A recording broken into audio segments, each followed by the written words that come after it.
Another year has passed, and once again we are met with the salt-infested voting process that is Choose Your Legends. But after all the voting shenanigans have blown over, we start to ask ourselves the real important questions. What classes are these heroes going to be? What weapons will they use? What unique skills will they have?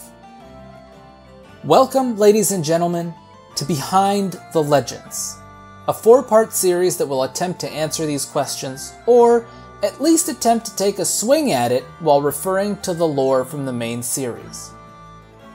So far, the prior Choose Your Legends have, for the most part, used relatives of the winning characters to base their designs after, and some have gone so far as to give them lore-relevant skills or weapons.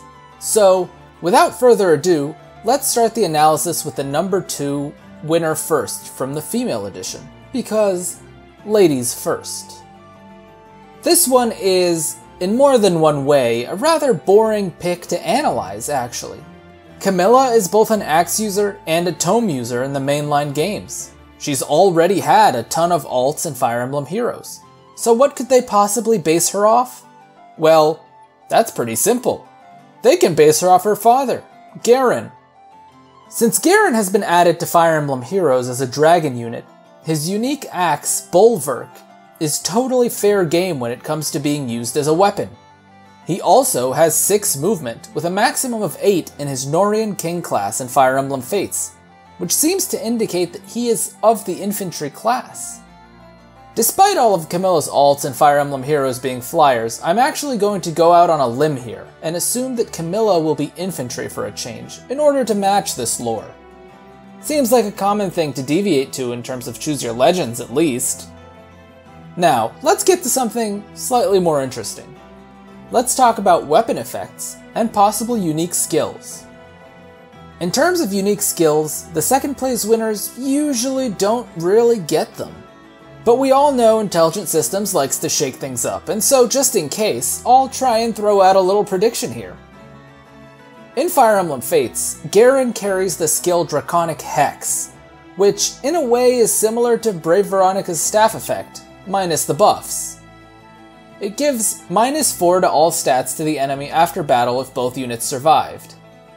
Now, since Veronica already got a more powerful effect on her weapon, and this is going to be a year later, I'll power up the effect to give -5 to all enemies within 2 spaces, and +5 to all allies within 2 spaces instead. I could definitely see this being put on as a unique C skill of sorts for a Choose Your Legends unit. Now this is where it gets really interesting. Garen's axe, Bulwark, provides +20 to his dodge stat in Fire Emblem Fates. Of course, in Heroes, we don't really have an avoid stat since there are no misses, so this makes it difficult to predict what they're going to do with this. However, in this case, I think I'm going to say that maybe it'll help you, quote-unquote, dodge specials, and they'll give it some kind of guard effect. Hack-O-Lantern has this already, and that axe is even refinable, so for a Choose Your Legends unit, I don't think this is too far out of the realm of possibility. But because it's also a Choose Your Legends unit, and the weapon is likely to be a PRF, it's going to have to be 16 might, and they'll probably throw in cooldown -1, and a stat boost of sorts to really give it some relevance and power. I'm not really going to bother brainstorming the full sets, or trying to predict stats on these, because it's genuinely quite difficult to put specifics on things like these, even with the lore ties. So I hope you enjoyed that, and while the lore dive wasn't really too deep on this one, trust me when I say the next ones are going to get pretty insane. I'm really just warming up with this one. And thanks for watching, guys.